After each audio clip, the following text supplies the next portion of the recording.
Welcome back to another episode of Excuse My Grandma. It's Kim and my co-host. Grandma Gail. The last episode of 2021. Unbelievable, Kim. I can't believe we've come this far. Did you think we would be doing it for a year? No, I really didn't.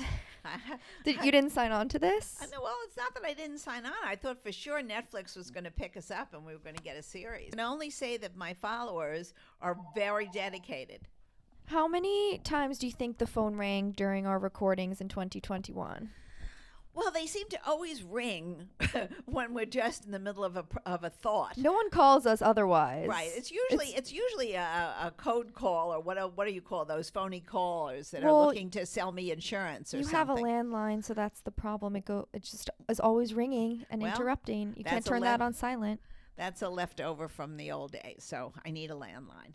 Okay, so what were we talking about? Not only are the followers dedicated, Kim, but you got me hooked on this TikTok, and we're having a lot of fun with it, and that seems to be really catching on. We have a lot of viewers on that, and that's been an experience because really, for a person of my age, I would never normally go to TikTok, so that's been a broadening of ideas for me as well. So I think that's been fun. Mm-hmm. And we've just had so much feedback on there as well, and it's all positive. And I think that's really special because a lot of people on social media don't have that kind of response.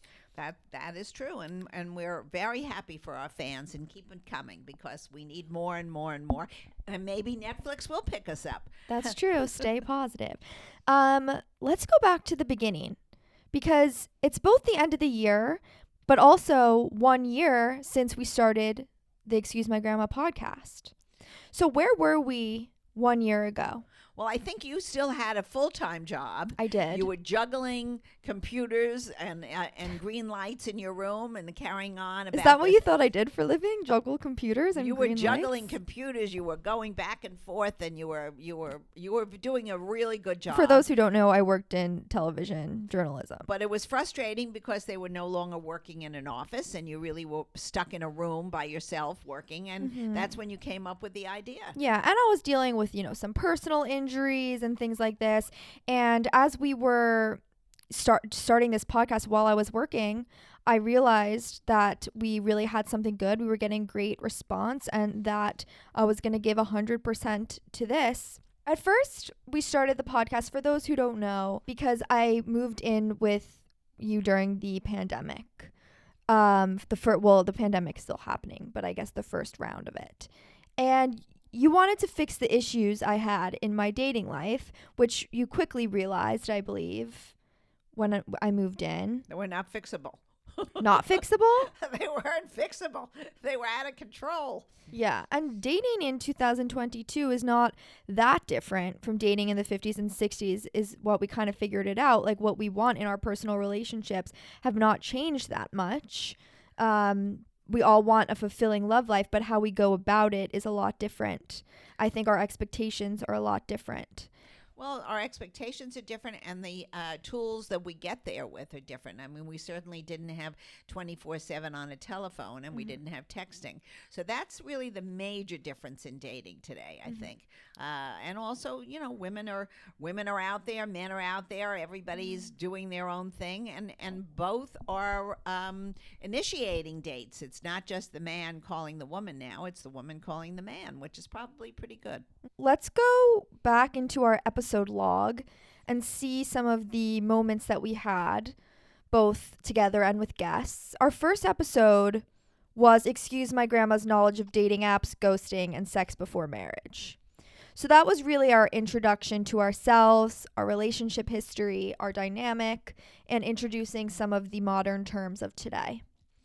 Yeah, and I think we progressed from there. We sort of ended up realizing that a lot of our thoughts about dating were similar, and that we needed to get advice and information from outside guests, which really became the focal point of this past year. We've gotten fabulous feedback from our audience on the guests we've had on the show. Right. And I think we'll have to discuss some of your favorites and maybe my favorites.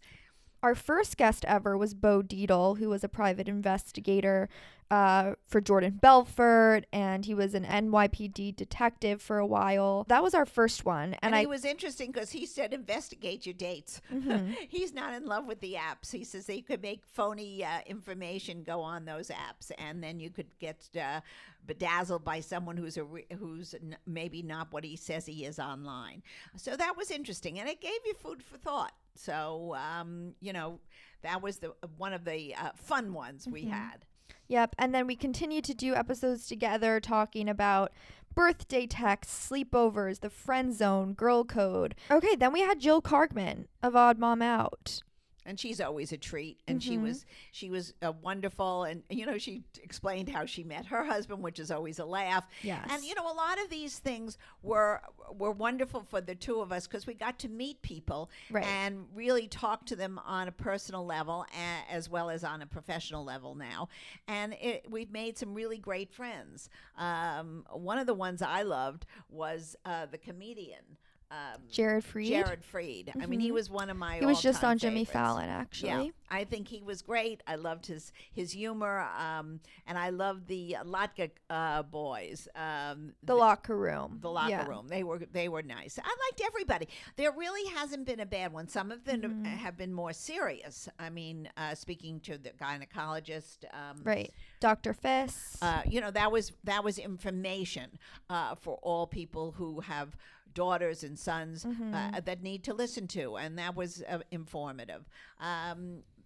And of course, I loved our bachelor, Ben Higgins. Ben Higgins, for his sensitivity and his wanting to give back to the community. So much of the last 18 months has been clouded by the pandemic and about COVID-19. It's ruined young people's lives, old people's lives. Families have been, unable to see each other, and of course, many people have passed on. So we have to try to be positive, and a little bit of what our show does is make you laugh a little, which is very important during this stressful time when hopefully we're getting to the end of something. I don't know what we're getting to the end of. But I think that's been a big service that we've done. Yeah, and I think a lot of the mindsets we've brought on have been, more modern, more younger people. But then we also had Sherry Schneider come on, who published a book in 1995 called The Rules. And those rules were very old fashioned. So they've worked. And they've worked. And she has clients that are using her today that find relationships that, end up in marriage, and that, people see is relevant in today's world as well as it was when she published the book. So that was great. We had my other grandma on the podcast in the episode Excuse Both My Grandmas. And she was terrific. Yep, she really shared how you guys introduced my parents and what it's like to be a working woman from the 60s to now. That was an interesting perspective. We had on a divorce lawyer. Right, Nancy which hopefully Shemtop. all of us don't need, but we know. But she was very relevant, and she gave a lot of good advice to young people, and especially older people who are single, who are getting into relationships. That's where a lot of these people are really very relevant. And of course, we had a ton of relationship experts on. We had Logan Ury, who wrote the book How to Not Die Alone. And of course, we had Batsheva and Miriam Hart from My Unorthodox Life. That was a great episode, one of my favorites. I can't wait for the second season to come. I'm really excited about that. Okay, so I thought we could do a Rose Thorn Bud of 2021. So Explain to the viewers what that is. Rose would be the best moment of the year, Thorn, the worst, and Bud, what we're looking forward to in 2022. Who made this up? I don't know. It's just a thinking exercise. I don't know who created it. Okay. All right. Okay, so do you want to go first? Well, I think the high of the year is that we all made it through with relatively good health, and that we're my two college-age children finished their first semester.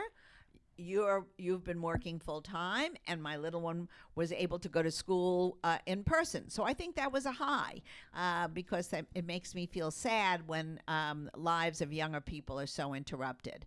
I think the low of the year for me was, and really I didn't know anyone, but I just saw all the sadness that this virus has reaped on society, and that it has closed down so many small businesses, and people weren't able to make a living to sustain themselves because everybody had been shuttered in.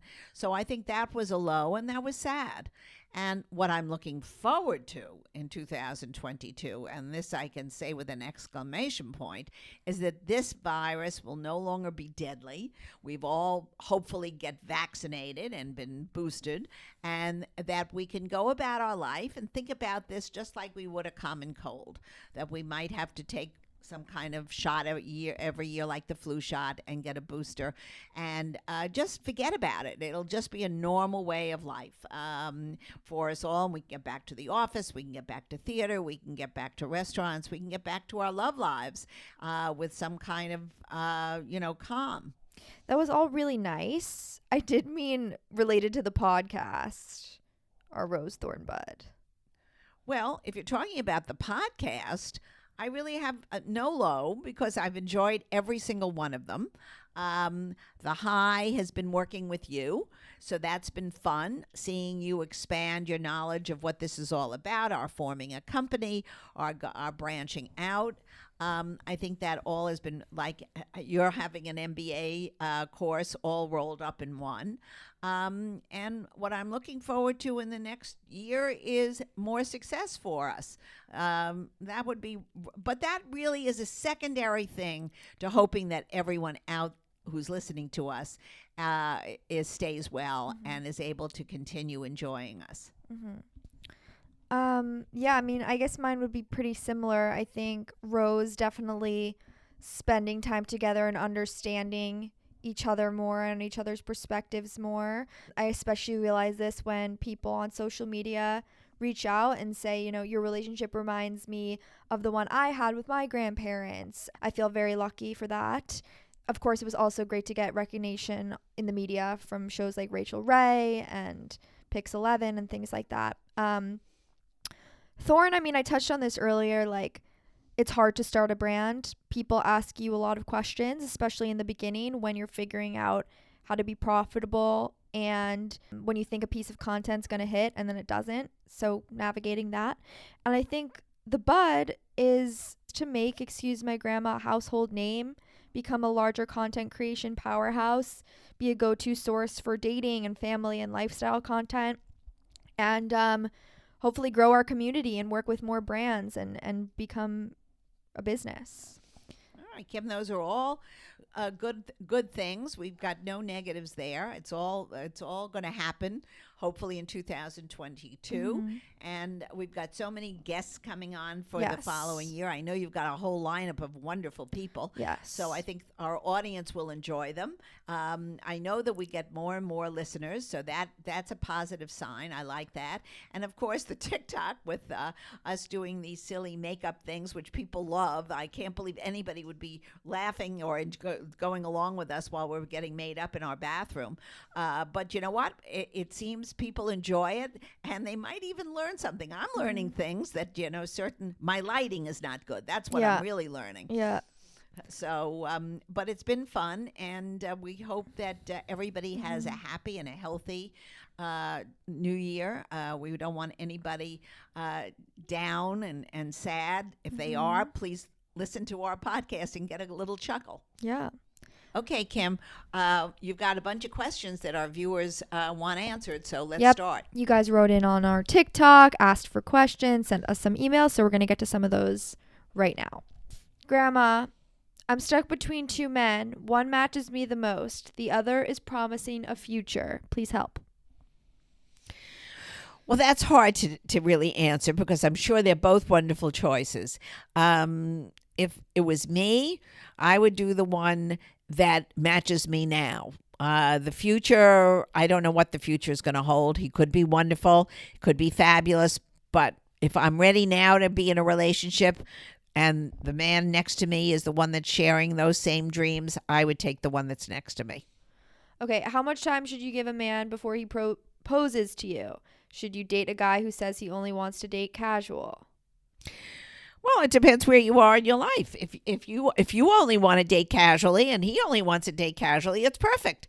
If I guess you're these are two separate questions. How much time you should give a man before he proposes? well, I think that's up to you. I think to me, a relationship only can go one way. If it goes down and then up, it's not a really good relationship. So you have to have stages. You have to begin, have a middle, and then a finale. So that's all. The time is up to the person. It could be 3 weeks, it could be 6 months, it could be a year, but there has to be an ending to be seen. If you can't see a foreseeable future together, why bother? Well, you could see a future together and just be like, oh yeah, we're gonna be living together for 4 years and then I'll propose. But I think you would say that that's too Well, that long. to me would be bogus. So I would what's never your do number? that. I would never do that. What's your I number? mean, to me, if you don't know somebody after you've been together at least a year and nothing is happening and you're of the right age. Now, we're not talking Yeah. about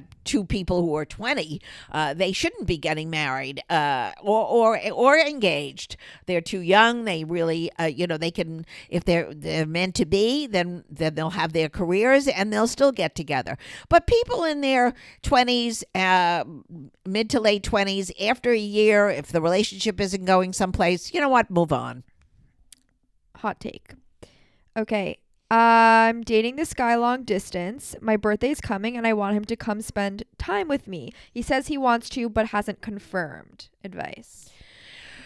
Well, it's hard because, first of all, there's been COVID. Secondly, I don't know where they live, but they could live very far apart if they're a bi-coastal. It's very, very expensive to take flights back and forth to different cities.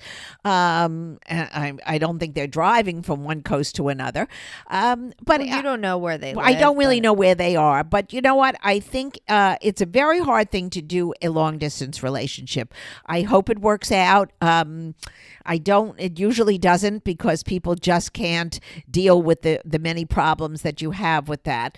But you know what? I don't really have any advice on this other than hang in there for a little bit. Maybe he can make it work. I honestly feel like people can always make time to come see you. I think, as you're saying, the monetary thing, maybe like issues with work, not getting off, like that stuff gets in the way. But it shouldn't be him lacking confirming with you. It should be him being honest about the reasons it might not work and still wanting to come see you, but not just ghosting and not confirming whether he's going to visit. So I would actually confront him about it. At what point in the dating progression should I disclose that I don't believe in marriage? Well, I think that should be possibly after a couple of you have to be in a relationship. I don't think you on a first or a second or a third or a fourth date say, I'm never getting married. But if somebody is dating and you're of age, we're not talking about early 20s. So we're talking about people who are mature and who have jobs. I think if you've been dating somebody for a while and now they're all of a sudden they want to go to another level, I think you have to come out and say, I have to tell you very truthfully, I am not looking for a long-term relationship. I feel like letting it go on for months is horrible, though, because But you don't know. I mean, you know what? It's a month is not such a long time unless you're going out 30 days in a row. Yeah. Right. You could go out 3 or 4 times in 1 month. That doesn't mean anything. But I think after a while of dating and the other person is getting serious, I think you have to let it be known that you're really not looking for a long-term relationship. Well, they actually might be looking for a long-term relationship, just not the institution of marriage. Well, that's up to them. Yeah. You know what? To me, that's I don't know what institution they're going for unless it's a crazy house. Someone said, what is it called when you're not in a relationship and just going on dates? It's just called dating. I mean, that's fine. I see what they're saying. Like, sometimes if someone said, oh, how do you know this person?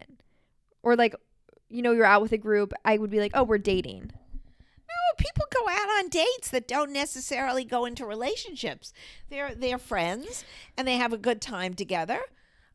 You know what? Not every person that you meet do you want to have, and you probably are not even having a physical relationship with them, and you're just going out. Someone said, what should I do after a successful first date? Hope that they call for a second date. or call them. No, you don't call. No, this seems like it's a guy writing the question.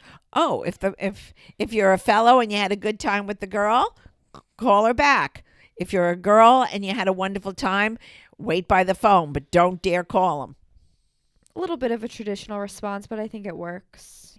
So she wrote, help, I'm a 36-year-old and I've been dating my amazing boyfriend for nearly 3 years. Our anniversary is at the end of this month. Okay. I've been married before and have 2 young children with my prior husband. My boyfriend and I have a great relationship and he treats me well. The only bump in our relationship is co-parenting the children. It's been very difficult for me to allow someone who's just my boyfriend to have a say in parenting my children, but he feels he can't take the next step, i.e. engagement and moving in, until he feels he has a say as a potential soon-to-be stepdad to my kids. Here's my dilemma. He brought marriage up very early on in our relationship, about 6 months in. He even took me to look at rings within a year of dating, so it made me feel like it would happen sooner than later. Each anniversary we celebrate, we get into a fight about it, and he reassures me it'll happen, but there's no need to rush. I need you and Gail's input. I'm considering ending things if he doesn't propose. I can't be strung along anymore, and my kids. Help me decide what to do, please. It's killing me. Desperate. She signed her name. Well, Kim, first of all, she's saying two different things. She says to him she doesn't want him involved in helping co-parent her children. So if he's not going to help co-parent her children, why would she want to get engaged? So I think that in itself is an issue. I think she has to come to terms with really what she really wants. If he really is the man for her, then she should allow him to have say in how the children behave at home and how they are together. So after you've decided to figure out what your relationship with this gentleman is with your children, and if he is a wonderful influence in the house and he's a good person, then that sends a signal to him that you're ready. If he then doesn't pick up the signal, it's already been a couple of years. I think then you have to eventually just say to him, I don't know, did we miss the boat on this? Is it over for us? Or you were just waiting for me to say that I think you should have more participation in our lives. So I think you've sent out a couple of different messages and you got to figure out what the real message is. So they said, so I don't know how to respond to this, but me and my ex-boyfriend were dating for 9 months. He never seems to change his erratic behavior when he would screw up and hurt me over and over. And then when I told him it's time to break up, he doesn't seem bothered by it. And after inviting me out to go see a movie with him and hang out with him while we're still on break, he later admitted he's not sure if he wants to get back with me. I was very enraged and told him this is the biggest mistake he's making. And I do deeply love him, but I don't see the same from him. He hasn't tried to reach out to me.